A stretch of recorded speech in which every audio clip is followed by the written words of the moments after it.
discuss about next three cases of our ray diagrams of a concave mirror. So आज हम concave mirror के next three cases पढ़ेंगे. So which is the fourth case is position of object when object is between center of the curvature and focus. As you know, object Aahista Aahista आगे आ रहा है. So अब क्या होगा? This is your concave mirror. This is the principal axis. This is your pole. Okay. So अगर combine करें तो this is your center of curvature. Okay.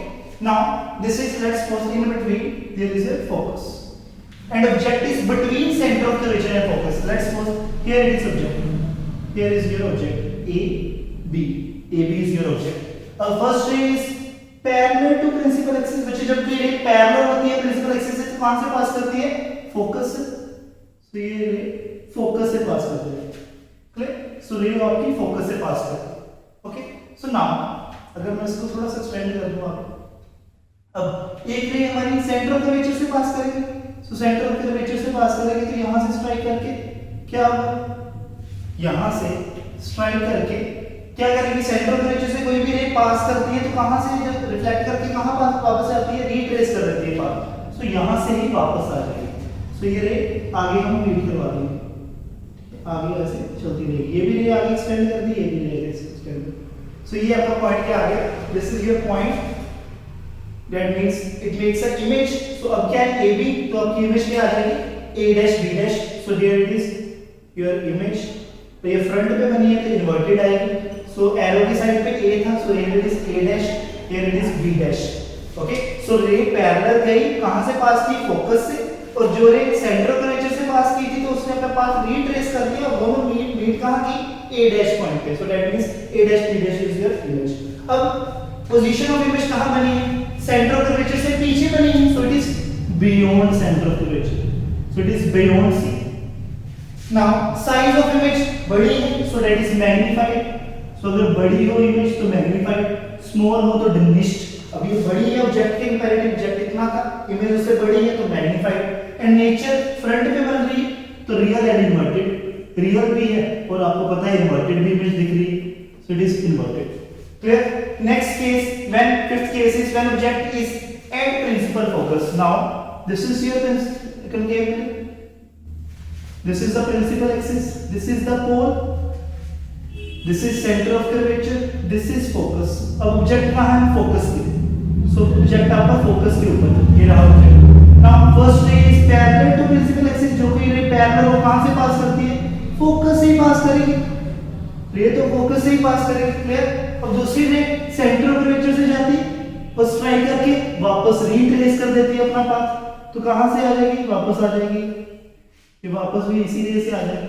सब ध्यान से देखना मुझे, सेंटर ऑफ कर्वेचर से गई थी, वापस भी उसी से आ गई. तो ये दोनों रेस क्या है? पैरेलल. अगर ध्यान से देखें हम तो ये दोनों रेस क्या है? पैरेलल.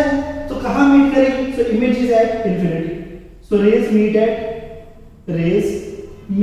एट इंफिनिटी पे जाके मीट करेगी. बहुत दूर इस इमेज उतनी ज्यादा बड़ी.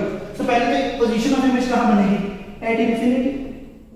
और हमने ऐसा भी केस किया था जब ऑब्जेक्ट इंफिनिटी पे होता था. जब ऑब्जेक्ट इंफिनिटी पे होता था तो इमेज कहां बनती थी? फोकस पे. अब ऑब्जेक्ट फोकस पे है तो इमेज कहां बनेगी? इंफिनिटी पे. And now size of image infinity पे जाके मिल रहा है तो हाईली मैग्नीफाइड. बहुत बड़ी, इंफिनिटी पे तो बहुत ही ज्यादा बड़ी होगी. सो highly magnified. Last case, nature of image आगे फ्रंट पे बन रही है तो that is real and inverted. Real and inverted image, real and inverted. And last case, that is also most important case. तो ध्यान से समझना. रे डायग्राम लास्ट केस की क्या है? When object is between focus and pole. So let's suppose this is your concave mirror,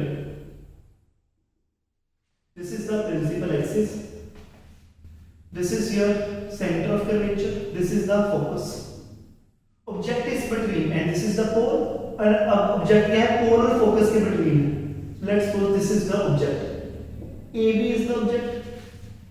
अब object focus पे है, पहली रे पैरेलल जाएगी. पैरेलल गई तो कहां से पास करती है? मुझे पास हमेशा फोकस से ही करती है, पास फोकस से करती है. नेक्स्ट, लेट्स सपोज हम क्या करते हैं? पोल से ओब्लिकली. जो लास्ट केस था हमारा रूल्स का, लास्ट केस जब एक रे हमारी पोल से स्ट्राइक कर रही है, पोल पे जा रही है तो वो क्या करती है? ओब्लिकली रिफ्लेक्शन के बाद भी क्या करती है? oblique ही जाती है, this is the B, obliquely जाएगी, सो obliquely ऐसे ही, सो ये एंगल आई है तो ये भी एंगल आर होता था, as you know laws of reflection, angle i is equal to angle r, angle of incidence is equal to angle of reflection. Now अगर इसको मीट करेंगे तो बच्चे यहाँ तो कभी मीट नहीं करेगी फ्रेंडली, क्योंकि डाइवर्ज कर रही है, रेस डाइवर्ज हो रही है तो केम में रही, लेकिन रेस तो कभी मीट नहीं करेगी ना, तो रेस को हम क्या करेंगे, आगे एक्सटेंड करवाएंगे, आगे एक्सटेंड करेंगे तो लेट्स सपोज यहाँ रे क्या करेगी आपकी मीट करेगी, so here it is a meeting point, तो इसको हम क्या लिख देंगे, दिस इज द इमेज, ये इमेज आ गई आपकी, दिस इज द इमेज। अब एरो के ऊपर ए है तो यहाँ भी एरो ड्रॉ करके ए डैश कर देते हैं, नीचे बी डैश कर देते हैं, and A dash B dash is your image, और ये बिहाइंड द मिरर बनी। सो बच्चे बिहाइंड द मिरर हो तो नेचर कौन सा होता था, virtual erect, virtual and erect, और position of image behind the mirror, पीछे बन रही है, so it is behind the mirror, behind the concave mirror, and size, size तो फिर बड़ा ही है, हाई मैग्नीफाइड है, सो ये भी क्या आ गया आपका मैग्नीफाइड बड़ा, and this is the note that is in last case, that is the most important one also, when object is between focus and pole, image आपकी वर्चुअल इरेक्ट बनेगी। कनकेव के सिर्फ लास्ट केस में आपकी image virtual erect बननी है, क्यों, क्योंकि ऑब्जेक्ट आपका फोकस और पोल के इन बिटवीन है, जिसकी इमेज फ्रंट में डाइवर्ज कर रही है, लेकिन कनकेव मिरर के बिहाइंड बनेगी, पीछे बनेगी, so that means A dash B dash is your image, और वो वर्चुअल इरेक्ट होगी, clear. So these are the ray diagrams of a concave mirror. Next video, in the next video we will discuss about the that is the ray diagrams of a convex mirror, okay।